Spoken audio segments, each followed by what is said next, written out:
प्रभु का वंदन किया जाता है। बंधन से भगवान बंधन में आ जाते हैं। इसलिए कोई भी शुभ कर्म करो पहले गणेश जी महाराज का ध्यान किया जाता है। इसीलिए भागवत को प्रारंभ करने से पहले प्रभु की वंदना की जाती है कि हे प्रभु किसी प्रकार का कोई विघ्न यहाँ ना हो। बोलो जय श्री कृष्ण। आनंद रूपाय विश्वोत्पत्त्यादिहेतवे तापत्रय विनाशाय श्रीकृष्णाय वयं नमः। भागवत का महात्म का पहला श्लोक सत चित और आनंद। सच्चिदानंद स्वरूप घन भगवान नारायण।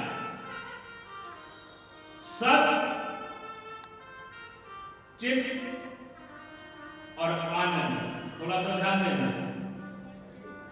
सत्य जो है वही जीवन का सार तत्व है। चित्त जो हृदय में रहता है लेकिन वह आपको कहीं दिखाई नहीं देता, लेकिन वह आनंद महसूस करना पड़ता है। बोलो जय जय।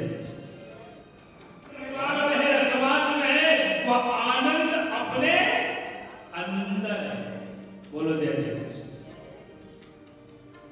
उस आनंद को हम और आप लोग कहां ढूंढते हैं पता है? कहां? परिवार में, रिश्तेदार में, नातेदार में, सब जगह हम आनंद को ढूंढते हैं, लेकिन वास्तविक वो आनंद नहीं है। वो आनंद घन श्याम सुंदर हमारे हृदय में व्याप्त है। और हम ढूंढ कहां रहे हैं? बाहर। बाहर नहीं, हृदय में वह परमात्मा रूपी आनंद हमारे हृदय में प्रकट हो जाएगा। बोलो जय श्री कृष्ण। उस आनंद को 7 दिन के अंदर हमें बाहर लाना। सौनक आदि ऋषि महाराज कहते हैं उस भगवान श्री कृष्ण को हम और आप लोग मिल करके प्रणाम करते हैं जो आनंद हमारे हृदय में।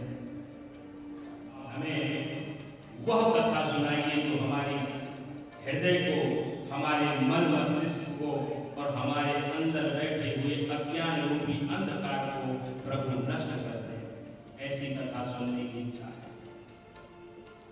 जब ऐसा कहा, देखो संसार में जब कथा सुनाने के लिए सुनाद इत्यादि ऋषि बैठे, राजा परीक्षित को कथा सुनाने के लिए, तो उसी समय में देवता लोग आए और आकर के कहा कि महाराज ये भागवत रूपी कथा का पान आप हमें करा दीजिए और ये भागवत जो अमृत कलश है यह राजा परीक्षित को श्रवण करा दीजिए। इससे इनका उद्धार होगा और कथा सुनने से हमारा कल्याण होगा। जब ऐसा कहा तो स्वर्ग के अमृत को पान करने के लिए कहा गया। तो कहते हैं महाराज सुखदेव जी ने उस समय एक ही चीज कहा। राजा परीक्षित ने पूछा प्रभु ने कथा में और अमृत में क्या अंतर है? बोला वही अंतर है कि मृत्यु लोक जीवन में जब पुण्य क्षीणे मृत्यु लोका विसंति, जब मनुष्य का पुण्य क्षीण हो जाता है तो वह धरती पर ढकेल दिया जाता है। तब तक तो वो रहता है स्वर्ग में। आखिर क्या किया जाए? सो महाराज चिंतामणि लोका सुखम सुतम स्वर्ग संपदम। सूत जी महाराज कहते हैं कि हे प्रभु गुरु कृपा प्रसाद से जो मैंने पाया है वही ज्ञान में आप लोगों को ग्रहण कराऊंगा। सूत जी महाराज प्रसन्न हो गए और गुरुदेव का ध्यान करके कहते हैं आपके मन में आदर है, आप श्रद्धा भाव से आए हो, तो हम आपको ये भागवत रूपी ज्ञान रूपी गंगा हम आपको श्रवण कराएंगे। सूत जी महाराज ऋषियों को कहा कि संसार में बहुत ही डर है। किसी को किसी प्रकार का डर है, किसी को मरने का डर है,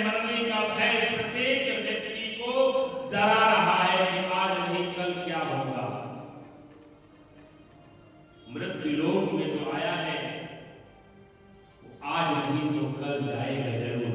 बोलो जय श्री कृष्ण। संसार इति संसारा जो धीरे धीरे सरक रहा है,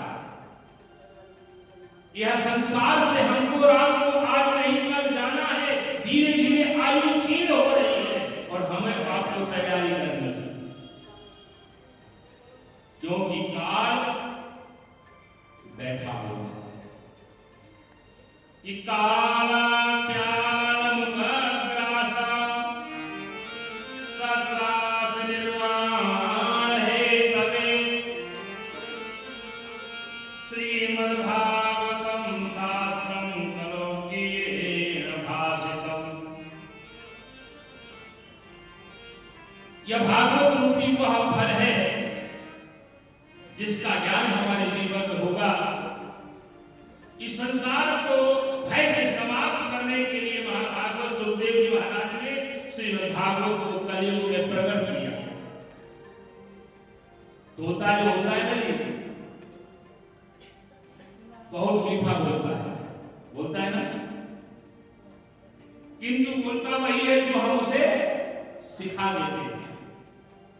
सुखदेव जी महाराज भी जगत में कल्याणकारी फल के रूप में प्रकट हुए।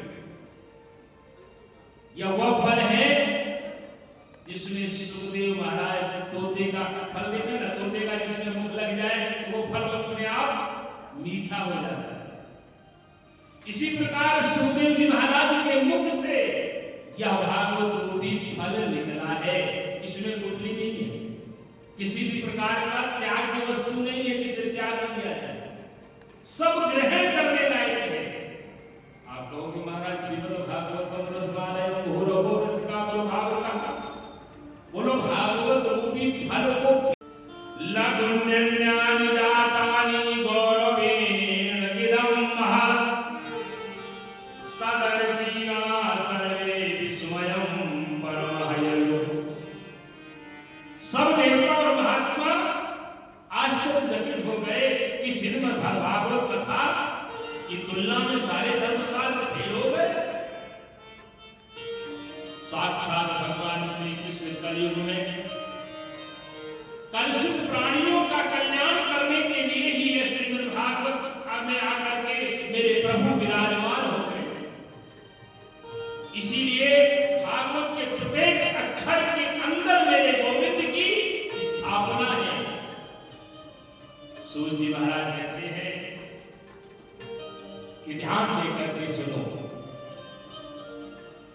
एकदा ही विशालाया चत्वारा ऋषयो मनः सत्संगार्थ समायाता ददर्शन्ते नारदम्। एक समय की बात है, बद्रीनाथ धाम में सरकारी चारों भाई सनक सनंदन और सनत कुमार सत्संग करने की इच्छा से इधर उधर भ्रमण कर रहे थे, क्योंकि ध्यान भजन पूजन आदि जो भी होता है वह सब कहां होता है? एकांत में। लेकिन सत्संग जो है वह एकांत में नहीं हो सकता। सो महाराज यह चारों भाई लोग मिलकर के सत्संग करने के लिए भ्रमण कर रहे थे चारों तरफ। कहां पर? बद्रीनाथ में। महाराज ये भ्रमण कर रहे थे कि उसी समय हरि गुण गाते वीणा बजाते नारद जी महाराज पहुंच गए। बोलो जय श्री कृष्ण।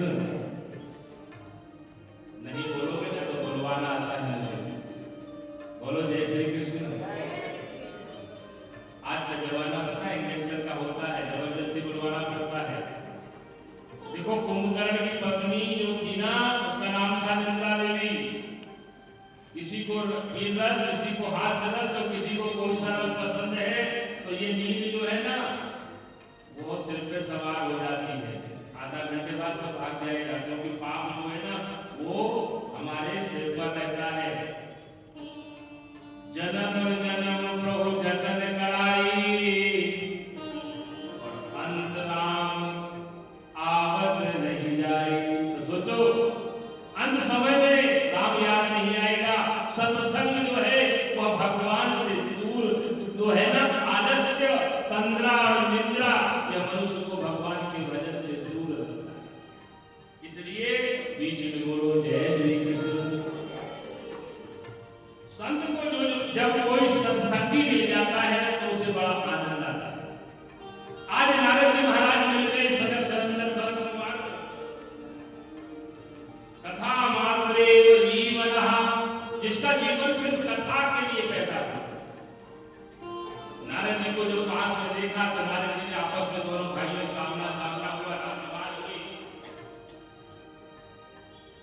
तो सनक सनंदन सरस दोबारा ने प्रश्न कर दिया क्या कि कथम ब्रह्मांडिर्मुखा कुतः चिन्तातुरो भवान् और त्वरितं गम्यते पुत्र कुतश्चागमनं तव इदानीं चिन्तोऽसि गतवित्तो यथा जनः तवेद पुत्रसङ्गस्यानोचितं वदकारणम्। अरे नारद जी कुतः चिन्तातुरो भवान्, अरे संत न हो कभी उदास, हरि का दास न हो कभी क्या चिंता है, कहां चले जा रहे हो चिंतन में? आपका मुख मरीसा चिंतन मंत्रा में कारण क्या है? किस बात की चिंता है आपको? और एक बार बताओ भागे भागे कहां जा रहे हो? आपका मुख कमल जो है ना वो दूषित हो रहा है, ऐसा लग रहा है कि कोई धन छीन लिया गया है। देखो संत महापुरुष ऐसा धन को अपने पास कभी नहीं रखते जो कभी चोर चुरा सके। संतों का धन तो एक ही है, क्या? मेरा धन तो गोपाल। क्या कहते हैं संत का धन क्या है?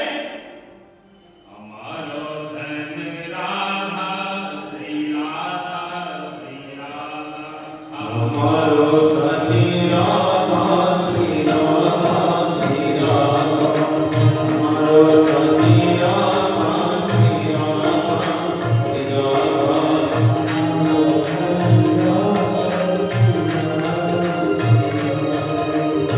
राधा। जीवन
Thank you.